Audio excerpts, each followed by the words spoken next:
The U.S. military said in a monthly report on Sunday that it estimates at least 1,139 civilians were inadvertently killed in airstrikes over the last 4 years during the campaign against the Islamic State in Iraq and Syria, better known as ISIS, an increase of 15 people since November. U.S. Central Command said in a statement that the military carried out 31,406 airstrikes between August 2014 and November 2018 as part of Operation Inherent Resolve. The military said it determined 3 more incidents contained credible reports of civilian casualties, including a secondary explosion following the destruction of an explosive factory in Mosul, Iraq, that killed 12 civilians in March 2017. Central Command said it makes an effort to minimize the impact of our operations on civilian populations and infrastructure by vetting each target prior to an airstrike and reviewing the area after the strike. So, the military said there are still 184 reports of civilian casualties being assessed. Air Wars, a watchdog group that monitors civilian casualties from military operations in Iraq, Syria, and Libya, had referred all 3 new confirmed instances of civilian casualties to the U.S. military. A small increase from the period of late 2014 until last month. Over 1,000 innocent people have been murdered by our thousands of airstrikes that we've conducted to supposedly fight these different terrorists.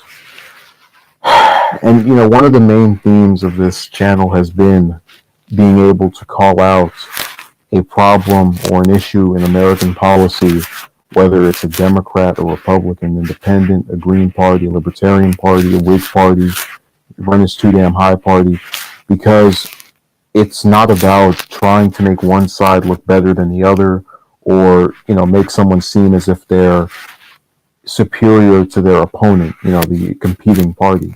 But when you talk about these issues and you mention, hey, look, under this Democrat, under this Republican, this thing has kept going. It's not to suggest don't be part of a team or don't associate yourself with either side, but to understand that when you put one side in the power over instead of the one that was there before, you want a change, you want something different.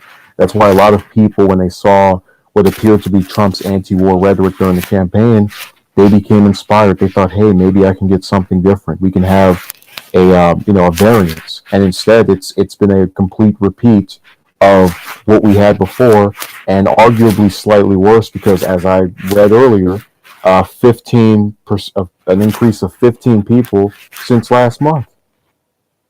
And I look at the Democrats, and they prop up people like Cory Booker and Kamala Harris and Amy Klobuchar, all these different individuals who either are not known for any actual policy, or if they are, it's not one that is all that different from what we've seen in the past. I go ham on Klobuchar a lot more recently because she's someone who's been propped up by people who don't know anything about her. And I gave her credit for being one of the first senators to try and do something about Yemen. Back in September of 2016, they had 27 senators vote against a resolution to sell Saudi Arabia weapons. But you would say to yourself, okay, that's one good vote, and that means that she's anti-war. But then you look at her support for Libya 5 years earlier, and you might go, oh, well, she's had a change, and da-da-da. But then after Trump pulled out of Syria, which I liked as a person who's not a fan of his, she criticized it. So that's an individual who will say anything and everything to get elected. That's an empty suit. This is not a time to be weak on change. But unfortunately, we have these people who are so caught up in their anti-Trump hysteria that they can't see the bigger picture, which is that you have these pricks who play a very similar game to what Trump did. What Trump did was he said, Obama's been a disaster on the world stage and in domestic policy. So he goes around, says he's the reverse, has no record to actually prove if he's serious about his belief system. But, people give him the benefit of the doubt because the other person's a warmonger, Wall Street bought out person.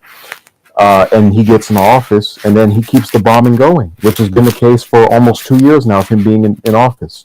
And then when you go and look at the Democrats that are being touted as top contenders for the nomination at the year after next year, 2020, what are they doing?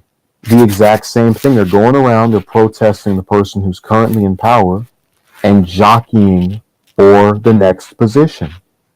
This is not a hard pattern to figure out. This is not a hard pattern to see. It is a scam that has been implemented by politicians who want to seek an office for years. And you might say to yourself, what does that have to do with all these airstrikes? Because when you tell people, look at this, literally over 1,000 people the U.S. has killed that were innocent. Most people will say, that's horrible. Oh my God, how gross can you get? But these politicians, again, being as savvy as they are, remain quiet about this, even as they sometimes vote for it, as they, are aware of it, and they just let it happen over and over and over again. This is actually not even, I'm not trying to downplay it at all, but this isn't even a tenth as bad as what's happened in Yemen. We've had over 85,000 children under the age of 5 dying. That's not even counting all of the adults who've been malnourished, courtesy of Saudi Arabia and the United States government. But for whatever reason, we can't even have enough empathy to understand that the choices made at the ballot box here, especially nationally in these presidential elections, have repercussions that go beyond me and you. And it's astonishing that you can have these articles, and I've talked about, low information voters and people that don't know stuff.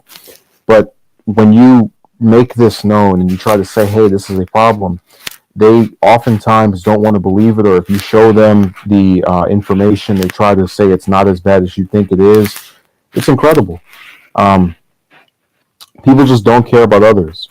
And I made this example in a recent stream I did. If you were to go and read an article, let's say the U.S. is any of the countries that they've bombed. So let's say the U.S. is getting bombed, and you read an article and it says that there's been at least 1,139 civilians inadvertently killed in airstrikes fighting terrorists in all this particular country. You would want people, as a citizen of that country that's been bombed over and over and over 30,000 times, to feel bad for you.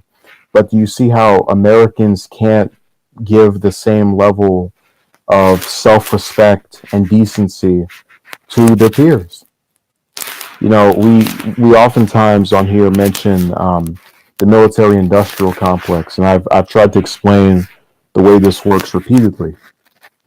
Defense contractors pay the politicians to do their bidding once they're in office. When their weapons are used in all these different wars, they make money, and then they give the money to the campaigns of politicians that either say they'll help them, or if they're running for re-election, have helped them in the past.